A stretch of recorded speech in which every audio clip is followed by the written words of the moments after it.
कभी कभी लाइफ बस दो लोगों को एक साथ लाती है, बिना किसी प्लान के, बिना किसी वार्निंग के। मेरे और उसके साथ यही हुआ। दो अजनबी, दो कहानियां और एक ट्रिप जिसने सब कुछ बदल दिया।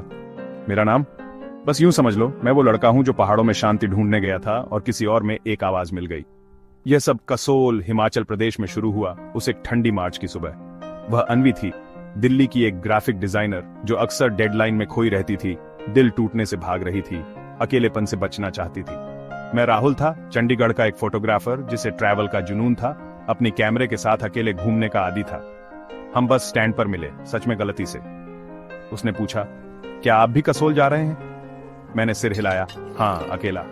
उसने मुस्कुराया, शायद हम भी अपने दोस्तों की तरफ इशारा करते हुए।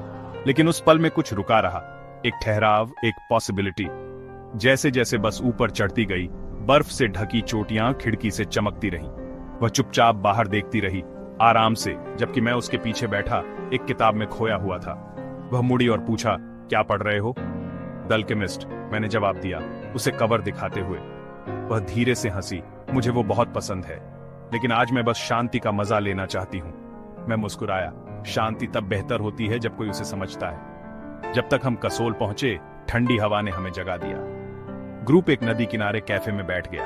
हंसी, चाय, थोड़ी शांति। मैं कैमरा हाथ में लिए भटकता रहा, ऐसे शॉट्स ढूंढ रहा था जो सिर्फ मेरी आंखें देख सकती थी। वह मेरे पास आई। हर फोटो में क्या ढूंढ रहे हो? उसने पूछा। ऐसी चीजें जो आंखें पकड़ नहीं सकती, मैंने कहा। वह उलझन में दिखी, लेकिन पहली बार मैंने किसी ऐसे व्यक्ति को देखा जो मेरे जैसे अकेलेपन को समझता था। उस रात सब लोग कैंपफायर के चारों ओर नाच रहे थे, गा रहे थे, मजाक कर रहे थे, उस पल में खोए हुए थे। लेकिन हम दोनों अलग बैठे बातें कर रहे थे। उसने पूछा, क्या तुम हमेशा इतने शांत रहते हो? मैंने कंधे उचकाए, नहीं, मैं शोर से ज्यादा खामोशी से जुड़ता हूं। उसने माना, मैं बस सब कुछ भूलना चाहती हूं जो दर्द देता है। मैंने उसे देखा और कहा, शायद हम पहाड़ों में सिर्फ खुद को नहीं ढूंढ रहे हैं, शायद हम एक दूसरे को ढूंढ रहे हैं। अगले दिन हम साथ हाइक पर गए, बस हम दोनों। अचानक बारिश कहीं से भी आ गई।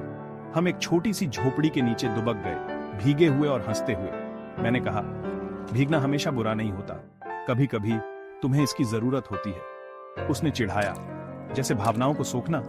मैंने जवाब दिया, या शायद प्यार को सोखना। हमारी आंखें मिलीं और कुछ क्लिक हो गया। हमारी आखिरी रात को हम नदी के किनारे तारों के नीचे चले। पानी और हमारी साझा खामोशी को छोड़कर सब कुछ शांत था। उसने फुसफुसाया, कल सब चले जाएंगे, हम भी। मैंने पूछा, लेकिन क्या इसे यहीं खत्म होना है? वह हिचकिचाई, मुझे फिर से भरोसा करने में डर लगता है। मैंने उसका हाथ पकड़ा, मुझे तुम्हें खोने का डर लगता है। सुबह हुई, बस तैयार थी।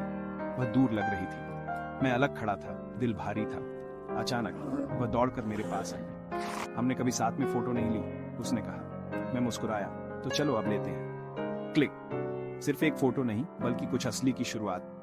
हम फिर से कैसे मिलेंगे? मैंने पूछा। वह मुस्कुराई, अगली बार जब पहाड़ बुलाएंगे, लेकिन अकेले नहीं। महीने बीत गए। अब हम एक साथ एक ट्रैवल ब्लॉग चलाते हैं, पल कैद करते हैं और यादें बनाते हैं। कुछ यात्राएं मंजिल के बारे में नहीं होती। कभी कभी प्यार बस एक अनपेक्षित साथी होता है जिससे आप रास्ते में मिलते हैं।